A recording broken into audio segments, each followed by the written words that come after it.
네, 좀 더 이어서 해보도록 하겠습니다. 최근에 중국과 일본의 관계가 상당히 좀 복잡 미묘한 관계에서 드디어 중국 해사공국이 실탄 사격 훈련을 한다는 그런 말도 좀 있었는데 이야기 함께 해보도록 하겠습니다. 네. 실제적으로 중국 우리가 경제적 배타 수역이라 그럽니까? 네네. 일본을 향해서 실탄 사격 훈련을 했다는 말도 나오더라고요. 아, 예.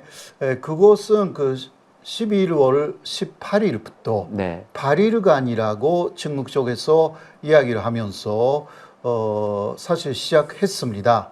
네, 그곳이 그 일본 쪽에 가장 거기 사격 훈련 하고 있는데 가지는 그 일본의 섬이 네. 가장 가까운 섬이 870km 정도 있다고 합니다. 그게 뭐 아주 그 가까운 거리는 아니지만 그래도 뭐 사격 훈련이라는 성격에서 볼 때 그렇게 먼 거리에서 한 것은 아니다라고 할 수가 있습니다. 이것은 그 일본 쪽에 그 메시지를 보내고 있다. 그렇게 충분히 볼 수가 있고요. 그리고 한국의 배타적 경제 수역하고도 겹치는 부분이라고 합니다. 그러니까 일본하고 한국의 배타적 경제 수역이 겹치는 부분이 조금 있어가지고요. 예. 그 부분이라고 하기 때문에 우리 한국 쪽에서는 이게 한국에 대해서도 어떤 메시지가 있는 거 아닌가 이러한 이야기를 하는데요. 그거는 잘 모르겠는데 아무튼 간에 혹시 메시지가 있다고 하면 중국 쪽에서 한국에 일본 편으로 들으지 말아라. 이런 것은 뭐 있을 수가 있죠. 충분히. 네. 일단 뭐 일본에 대한 군사적 경고 해석이 좀 지배적인데 하필이면 그 동중국해 그 전투훈련 무기 군사훈련 위치 자체가 네네. 우리나라 한국의 한중 경제적 배타 수용 내가 있다는 거죠. 아, 네, 예, 그러다 예. 보니까 한중. 네, 맞습니다. 그러면 뭐 늘 있는 이야기입니다만은 결과적으로 다시 또 옛날로 돌아가야 될 것 같네요. 바로 네. 생각구열도 요 분쟁인데 조금 더 거세질 거라 보시는지요? 예, 거세질 것으로 생각됩니다. 네, 이야기를 할 수가 있는 이유는요, 바로 10월 20일이었습니다. 11월 네. 20일이었습니다. 중국이 계속 이어지고 있는 다카이치 발언에 대한 그 반박으로서 이런 이야기를 했습니다. 일본의 오키나와는 원래 일본 것이 아니었다. 이런 이야기를 하기 시작했습니다. 원래 중국하고 오키나와는 류큐 왕국이라고 하여서 대단히 좋은 관계를 갖고 있었고 중국은 류큐 왕국에 대해서 두터운 대우를 제공하고 있었고 당시는 류큐 왕국은 바로 중국에 대해서 조공국이었다. 막 이런 이야기를 한 거예요. 그러나 그러한 좋은 관계에 있었던 두 나라에 대해서 특히 일본은 1879년에 류큐를 군사적으로 점령하여서 일본의 오키나와 현으로 만들어 버렸다. 네. 강제 합병을 한 것이다. 그러니까 오키나와 사람들 중에서도 지금까지도 자신들은 일본인이 아니다 라는 분들이 대단히 많다. 이건 사실이거든요. 네. 예, 일본의 애국가를 부르지 않는 가수들이 대단히 유명하지 않습니까? 오키나와 출신에. 근데 이거 제가 알아봤더니 다 일본 애국가를 거의 안 불러요. 오키나와 분들이. 네. 그 이유가 뭐냐? 학교에서 가르치지 않습니다.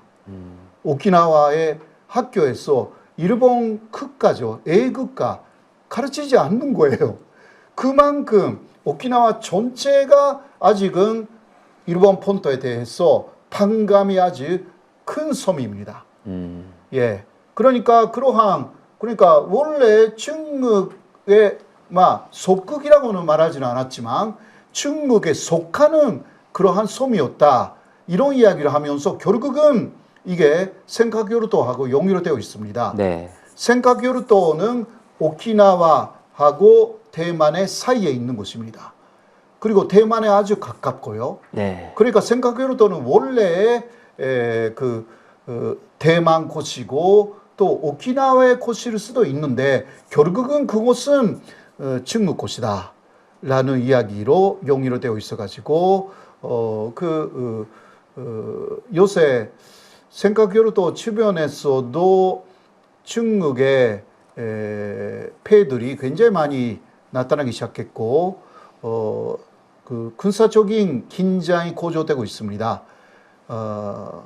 중국은 2013년에 생각으로도 바로 자오이다오를 네.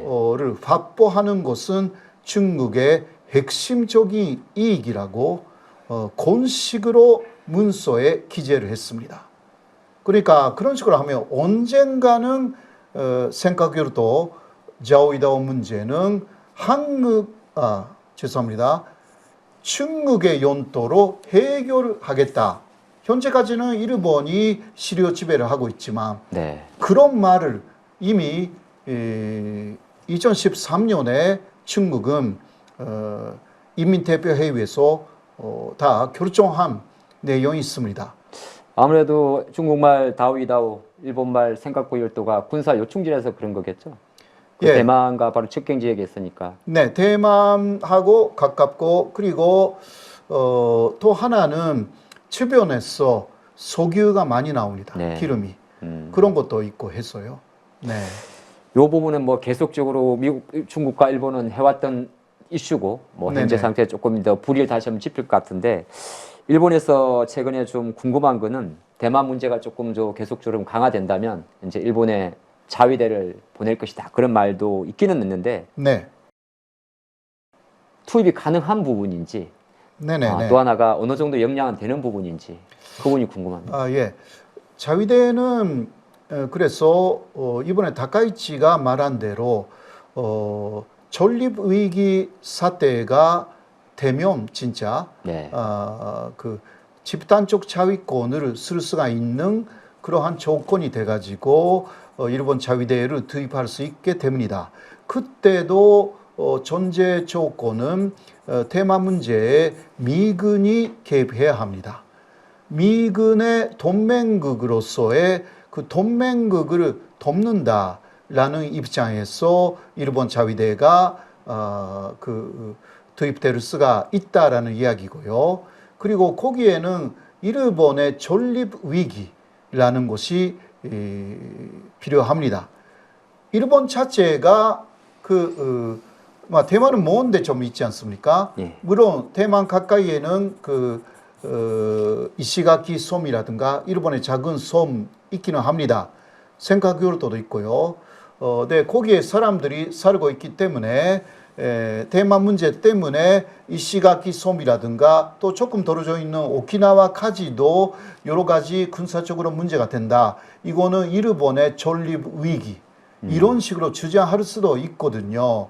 네, 그러나 대만만의 위기일 경우는 사실 오키나와라든가 또 이시가키 섬이라든가 또 생각으로도까지도 중국이 군사적으로 진출을 하지 않으면 일본의 전립 위기는 성립되지 않습니다. 그렇지 않습니까? 사실 대만하고 필리핀의 해협이 본세가 될 우려가 있다. 이것으로도 일본의 전립 위기 아니냐. 네. 이런 식으로도 이야기를 하는데 그거는 말이 안 되는 것이고요. 또 먼데 돌아가서 가면 됩니다. 일본 배가. 그러니까 성립되지 않는 경우가 굉장히 많은데 또 다카이치가 그런 식으로 말하니까 중국 쪽에서는 화가 난 것이고요. 자, 그리고 또 하나. 자, 그러면 일본 자위대가 그런 식으로 들어갈 수 있냐? 물론 실제로 그런 전립위기 사태가 되면 자위대는 가야죠. 그런데 편력이 전혀 비교가 안 됩니다. 중국과? 먼저 네. 중국하고요. 중국은 육군이 100만 명, 일본은 13만 명. 10대 1이네. 예. 네. 거의 10대 1이라는 게 많아요. 그남도요, 먼저 비행기죠. 그 비행기가 중국이 3,370기, 일본은 370기. 여러 배죠. 거의 여러 배죠. 네. 그리고 근함이에요. 근함은 중국이 690기, 일본은 139기. 그 촉이라고 해야죠. 네. 그 근함이니까 네네. 690촉 vs 139촉이에요. 이거는 10대 1은 아니지만 네. 그러니까 이 부분은 일본이 가장 자랑하고 있는 해군력이지만 그래도 5분의 1 정도라는 곳이고, 그리고 또 핵무기는 그 중국이 608 네. 핵미사일을 갖고 있고 일본은 전혀 없지 않습니까? 그래서 일본이 하는 게 뭐가 있냐? 전쟁에 경험이 많다. 그런 이야기를 하는 거예요, 일본이. 그러니까 예를 들면 근함이 중국이 굉장히 많다 하더라도 그 주변에 여러 가지 구축함이라든가 함대로 가지 않습니까? 네. 그 함대를 운용하는 능력은 일본이 위에 있다. 이거는 말해봤자 그게 효과가 있는지 모르지만 네. 그런 이야기를 일단 하는 말을 하고 있어요, 일본이. 그러니까 일본은 경험이 풍부하다고 그런 이야기만 많이 하는 거예요. 그러니까 눈에 보이는 절대적 군사력을 놓고 보면은 뭐 어느 정도 게임이 안 되지만 예. 또 전쟁이나 또 그런 것도 해봐야 되는 거니까. 그러니까 근데 이제 그거는 이제 향후 이제 일어날 수 그 희박한이라 생각을 하고, 네네. 제일 심각한 거는 경제 아니겠습니까? 다시 돌아보면 최근에 그래서 그런지 일본이 한 9월 말 10월 말 미국과 관세 협상도 있었고 네. 엔화 흐름이 상당히 심상치 않아요. 예. 어느새 150엔 중반까지 올라갔는데 지금 일본 엔화 약세의 근본적 이유는 혹시 뭐라고 보십니까? 사실 그 이시바 정권이었을 때는 네. 그 엔화 약세가 사실상 멈췄습니다. 한때는요. 물론 그거는 금리를 올린다라는 이야기 때문에 그렇게 된 것인데, 금리 인상을 조금 유보했기는 했습니다. 네. 그래도 그 다카이치는요, 금리는 올리지 않겠다고도 처음부터 이야기를 하고 있고, 그리고 또 그 엔화를 계속 직원내겠다고 아베노믹스를 다시 한다고 말하고 있습니다. 그러니까 그 완다라에 145엔 정도였는데 요새는 완다라에 152엔. 네. 엄청난 엔조, 다카이치 정권이 돼가지고요. 엄청난 엔조가 계속되고 있어가지고, 그리고 그 금리 인상에는 다카이치는 반대하고 있기 때문에요. 이게 아베노믹스는 실패한 정책인데도 다카이치는 여자 아베라고 불리기 때문에 모든 거 아베 신조가 거 다시 활용하고 있습니다. 거의 모든 거. 예. 그렇기 때문에 사람들이 굉장히 걱정하고 있습니다. 이러한 부분도요.